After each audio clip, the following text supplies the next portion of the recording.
Okay. I guess you know that we'll be reading Dr. Seuss stories all this week.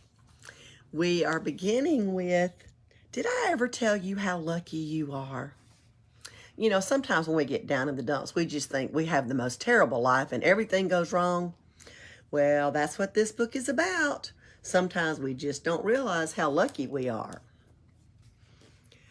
When I was quite young and quite small for my size, I met an old man in the desert of Dries, and he sang me a song I will never forget. At least, well, I haven't forgotten it yet.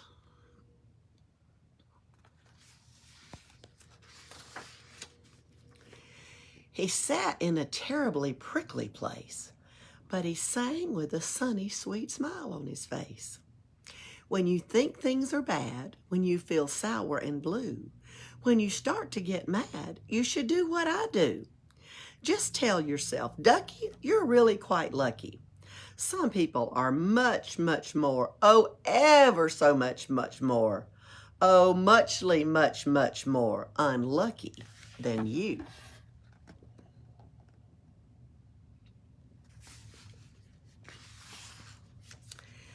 Be glad you don't work on the Bungle Gum Bridge that they're building across Boober Bay at Bum Ridge. It's a troublesome world.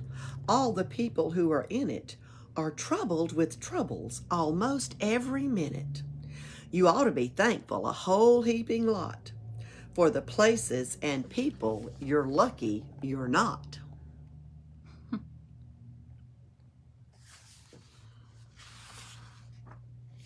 Just suppose, for example, you lived in Gazat and got caught in that traffic on Zot Highway 8.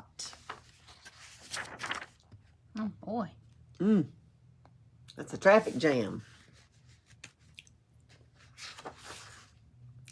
Or suppose, just for instance, you lived in Gazaire with your bedroom up here and your bathroom up there.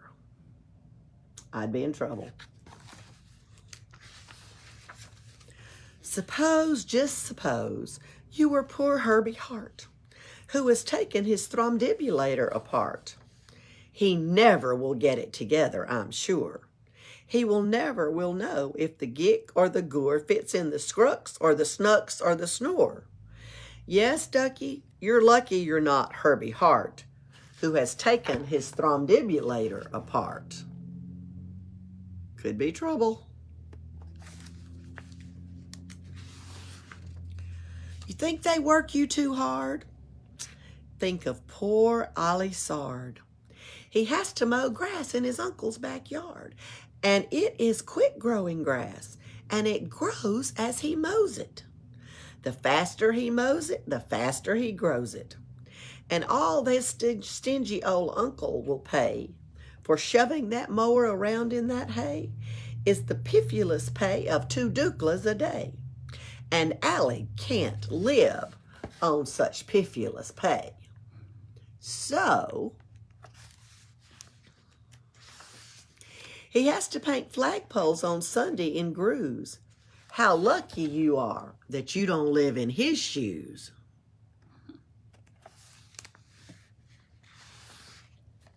And poor Mr. Bix. Every morning at 6, poor Mr. Bix has his boyfriend to fix. It doesn't seem fair. It just doesn't seem right. But his boyfriend just seems to go slump every night. It slumps in a heap, sadly needing repair. Bix figures it's due to the local night air. It takes him all day to unslump it. And then the night air comes back and it slumps once again. So don't you feel blue. Don't get down in the dumps. You're lucky you don't have a boyfriend that slumps.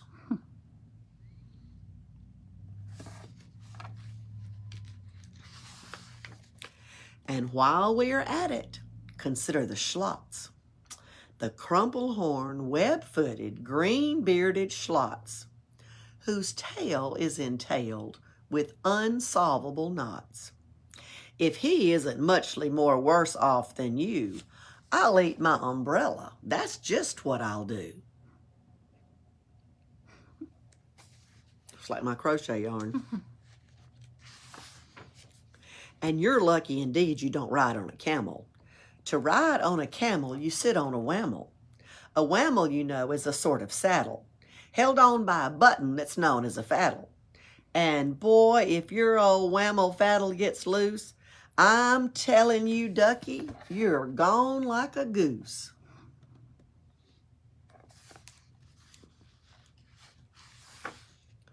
And poor Mr. Potter, T-crosser, I-dotter, he has to cross T's and he has to dot I's in an I&T factory out in Van Nuys.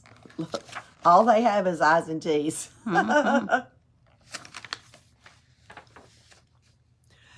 Oh, the jobs people work at. Out west near Hotch Hotch, there's a Hotch Hotcher bee watcher. His job is to watch, is to keep both eyes on the lazy town bee. A bee that is watched will work harder, you see. Well, he watched and he watched, but in spite of his watch, that bee didn't work any harder, not much. So then somebody said, our old bee watching man just isn't bee watching as hard as he can. He ought to be watched by another Hotch Hotcher. The thing that we need is a bee watcher. Well, the bee watcher watched the bee watcher. He didn't watch well, so another Hotch Hotcher has come to watch watcher. And today all the Hotchers who live in Hotch Hotch are watching on watching the watcher who's watching that bee. You're not a hot watcher. You're lucky, you see. That was a tongue twister.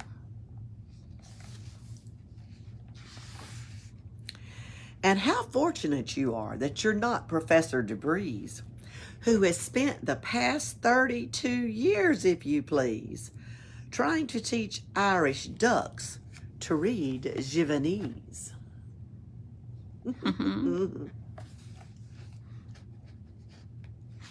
Poor ducks. And to think of the poor puffing Pooglehorn players who have to parade down the Pooglehorn stairs every morning to wake up the Prince of Pooboken. It's awful how often their poogles get broken.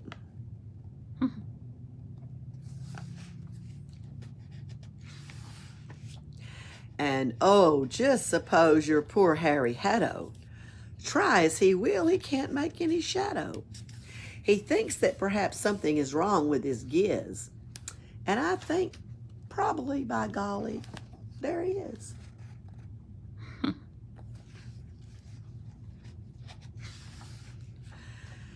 And the brothers Bazoo, oh, the poor brothers Bazoo.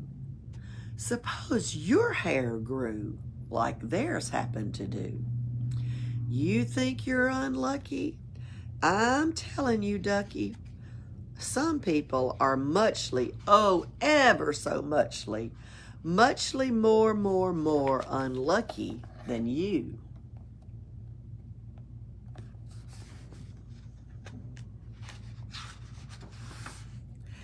And suppose you lived in that forest in France, where the average young person just hasn't a chance to escape from the perilous pants-eating plants. But your pants are safe. You're a fortunate guy, and you ought to be shouting, how lucky am I? For sure. Pants-eating plants.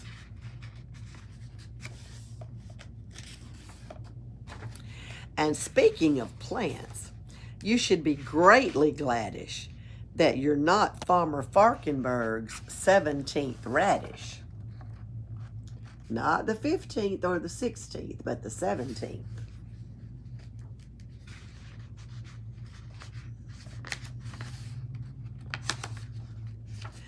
And you're so, so lucky you're not Gucky Gown, who lives by himself 90 miles out of town.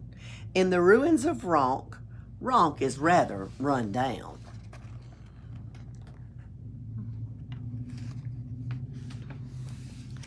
And you're so, so lucky you're not a left sock, left behind by mistake in the caverns of Croc.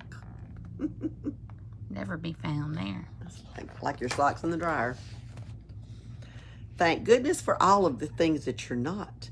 Thank goodness you're not something someone forgot and left all alone in a puckerish place, like a rusty tin coat hanger hanging in space.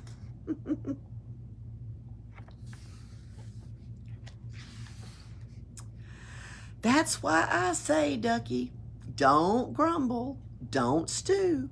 Some critters are much, oh, ever so much, so muchly, much more unlucky than you.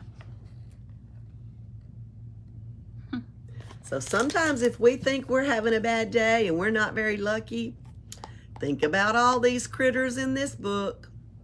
Not to mention they were sitting on a cactus. Right, he was sitting on a cactus and he still thought he was lucky. Yes, every day this week we're going to read Dr. Seuss, so hang out with us. Come see us in the library.